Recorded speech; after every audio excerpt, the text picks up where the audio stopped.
Alright, I'm going to show you the fastest and simplest way to unstop your sink. If you got a sink that's stopped up, you know, a lot of it, if you got a lot of ladies around the house, you'll have a lot of hair and stuff in there, but sometimes after a while, these sinks get stopped up. But I'm going to show you the best and fastest way to unstop this. First, you get one of these plungers. And I keep a couple of these plungers, one for the toilets, and I buy a brand new one for the sink. So I only use this for the sink, but make sure it's like this. It's got this part right here with this small end. But these things are cheap. You can get these probably from the dollar store. But what you want to do is go ahead and fill this up with water, and warm water, hot water if you can.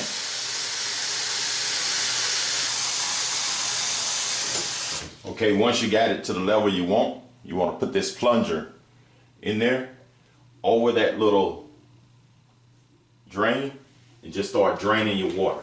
Then you just want to do this up and down a few times. And what it's doing is pushing that stuff through.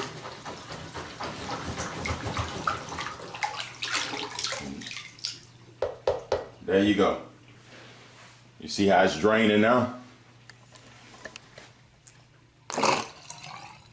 That's it. So before this thing wouldn't even drain, it had water, it filled up, but look at it draining now.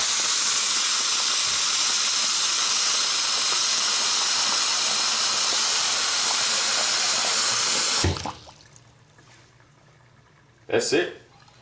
If this video helps, subscribe to my channel. And thank you and have a great day. Like I said, you can get one of these plungers right here. You probably pick it up at the dollar store, or I'll put a link in the description if you want to order a couple of them. They're pretty cheap. This is the best way to unstop your sinks. Even your bathtubs also. If you got a bathtub that's not draining, try this first. All right, thanks and have a great day.